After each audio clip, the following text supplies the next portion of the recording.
کوم اوس موږ چینل نوی سبسکرایب کړئ په سبسکرایب بټن باندې کلیک وکړئ او د نویو ویډیوګانو د خبرتیا لپاره په آل باندې کلیک وکړئ ترڅو د نویو ویډیوګانو د پورته کولو څخه باخبره اوسئ. که ویډیو مو خوښه شوه نو په لایک بټن باندې کلیک وکړئ او د نورو سره شریکولو لپاره په شیر بټن باندې کلیک وکړئ. تاسو کولی شئ چې ویډیو په بېلابېلو پروګرامونو کې د نورو سره شریکه کړئ او یا لینک کاپي کړئ چاته یې ولېږئ. کاپي باندې کلیک کړئ او لینک یې خپل ملګري ته یا د چا اړتیا وي هغې ته ولېږئ. اوس راځم په unnest فنکشن باندې د کار کوم. مثال دلته ګورئ دا په دې شکل سره ارې ده د unnest کوم. مثال څنګه unnest کوو؟ unnest چې دی فنکشن چې دی دا یو پارامتر لري.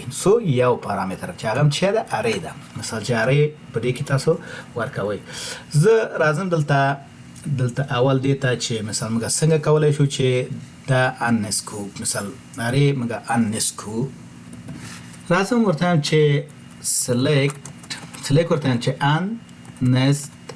unnest ورته وایم چې ارې. مثال اول ورته وایم چې ارې کې موږ ویل چې کوم قوسونه مثال دا لوی قوس شروع ختم او بیا بند. دلته راځم ورته وایم چې وی بی او بیا راځم ورته لیکم چې python. مثال دا select اوس زه د چې کوم رن کوم. دلته وګورئ مثال په دې شکل مثال تبدیلی کوم. دلته اوس چې ده ټکس فیلډ ده. نو دا مثال څنګه تاسو ابتدایي شکل باندې وکړئ چې مثال په ټیبل کې ډاټا وي. مثال په ټیبل کې به ډاټا سره کوم تاسو دغه کوئ unnest کوئ. زه ورته وایم چې select راځم student name بیا ورته وایم کاما scale unnest به ورته استعمال کوم. ورته وایم چې unnest شروع ورته دلته موږ یوازې چې کوو ارې.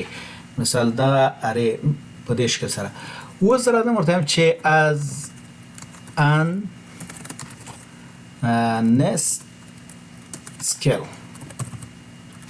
scales د کوم ټیبل نه ورته وایم چې from students arena د دې ټیبل نه چې unnest مثال دا ډاټا unnest کراته. دا اوس رن کوم. رن اوس دا ګورئ مثال زکی 3 سکیله لري. مثال دا چک 3 قطاره کې راوړل په دې unnest کې لکه موږ چې کراس جین ولې د کراس جین په شکل سره مثال دا چک راوست دلته چې مثال دې ته چې unnest څنګه موږ کولای شو چې unnest کو دا ډاټا لکه کراس جین. مثال دلته کوم غره کراس جین ته کراس جین باندې unnest کراس جین کې موږ استعمالول شو. ورته چې select ورته هم چې s student name کاما او بیا ورته لیکم چې scale لیکم. ورته چې کوم ټیبل نه from students array s.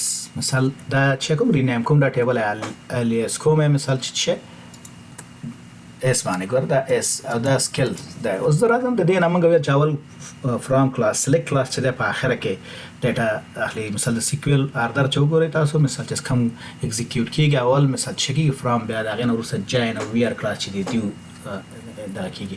دلته زه اوس راځم ورته چې کراس جاین مثال چې کراس جاین.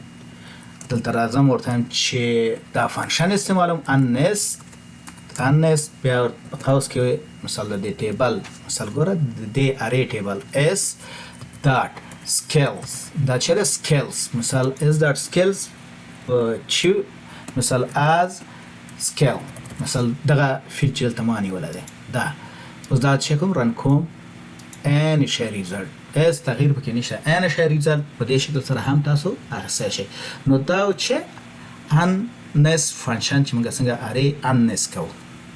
ډیره مننه چې دا ویډیو مو تر پایه پورې وکتله. که ویډیو مو خوښه شوه مهرباني وکړئ لایک یې کړئ او خپل نظر مو د کمنټس په برخه کې زموږ سره شریک کړئ. ستاسو ملاتړ موږ هڅوي چې نورې ګټورې مسلکي او تخنیکي ویډیوګانې هم در سره شریکې کړو.